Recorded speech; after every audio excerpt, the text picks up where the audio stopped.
오늘은 우리가 선택할 때에 얼마나 오류에 빠지기 쉬운가 이 얘기를 좀 드려보도록 하겠습니다. 내가 이 얘기를 드린 이유는 우리가 참으로 옳은 판단을 했다는 확신을 가지고 결정을 했음에도 불구하고 시간이 많이 지나면 그것이 참으로 우리들의 의도와는 전혀 다른 경우가 많이 발생하기 때문입니다. 여러분 왼쪽에 여기 화살이 두 개가 있는데 하나는 밖에 쪽으로 화살표가 꺾여져 있고 하나는 안쪽으로 꺾여져 있습니다. 여러분 여기 그 위에 있는 화살과 밑에 있는 화살표의 가운데 길이가 어떻습니까? 위에 것이 훨씬 길어 보이죠? 사실은 그 두 개의 화살표는 가운데에 있는 막대기의 길이는 정확히 똑같은 것입니다. 그럼에도 불구하고 양 끝에 방향 표시만 바꾸었음에도 우리 눈에 전혀 다르게 느껴지는 거죠. 우리 간단한 물체를 볼 때도 이렇게 착각하기 쉬운 현상에 물들어 있습니다. 글쎄요, 우리가 어떤 실수하면서 성공을 혹은 실패를 반복하게 될까요? 우리가 가장 잘 범하는 오류 중에 최근성 오류라는 것이 있습니다.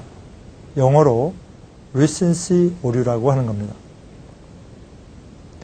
우리 학생들이 취업을 할 때 누구 얘기를 가장 귀담아 듣겠습니까? 교수님이요? 선배님이요? 혹은 리크루팅 회사들? 제가 보기에는 의외로 친구들 얘기를 가장 많이 듣습니다. 왜냐하면 친구들에게 가장 솔직한 얘기를 할 수 있고 또 가장 쉽게 대화를 할 수 있기 때문에 그렇습니다. 이렇게 본인들이 가장 쉽게 접할 수 있는 사람들을 만나서 의사결정을 하는 것, 이런 것들을 리센시 오류라 부릅니다. 최근성 오류라 부릅니다. 또 이런 것도 있습니다. 어떤 사람이 똑같은 방법으로 전년도에 성공을 했으면 그 똑같은 방법이 올해에도 성공할 것이라는 믿음을 갖게 됩니다. 이렇게 반복적인 상황이 거듭해서 발생할 것이라 보는 것을 동일성 오류라 부릅니다.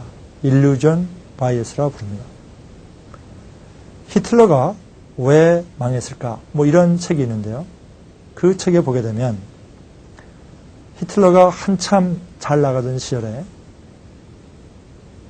그 당시에 어떤 일이 한 가지 발생합니다.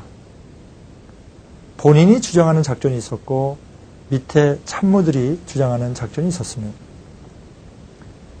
이때 히틀러가 결과를 보고서 자신이 얘기했던 그러한 결과가 옳았다는 것을 확신하게 됩니다. 물론 그 전투에서 승리를 했습니다. 덕분은 히틀러 덕분입니다. 그 사건 이후에 갑자기 부하들의 얘기를 잘 듣던 히틀러가 아주 극단의 독단성에 빠지기 시작한다고 합니다. 그래서 본인 얘기만 믿기 시작하는 겁니다. 시간이 점점 지나면서 이제 굉장히 중요한 순간에 왔는데 그때는 많은 참모들이 오히려 반대 방향으로 얘기를 함에도 불구하고 히틀러는 이미 본인이 한번 얘기했던 것이 맞았기 때문에 본인이 옳다는 신념하에 아주 엉뚱한 그런 결과를 가져오는 결단을 했다고 합니다. 물론 히틀러가 잘못된 판단한 것은 우리로서는 다행인 일이긴 하지만 우리가 그러한 오류를 쉽게 범할 수가 있는 겁니다. 내가 한 번 성공했다고 계속 성공하는 것이 아니죠. 살아가면서 대화하기 어려운 사람이 실패를 모르고 성장한 사람들입니다. 이 사람들은 본인이 잘못됐다는 생각은 별로 하지 않는 거죠. 반복적인 일루전 바이어스에 빠져 있는 겁니다. 대화는 타협이고 선택도 타협입니다. 서로 가질 것 갖고 양보할 것 양보해야 뭔가 절충된 답안이 나오는 것이죠. 그런데 그렇게 바이애스에 빠져 있는 사람은 그러한 타협을 하지 않습니다. 여러분들 지나친 자신감 조심하십시오. 여러분들의 의사결정은 여러분들의 착각 속에 진행될 수도 있습니다. 다음에는 어떻게 그것을 풀어나가는지 한번 설명드려 보도록 하겠습니다.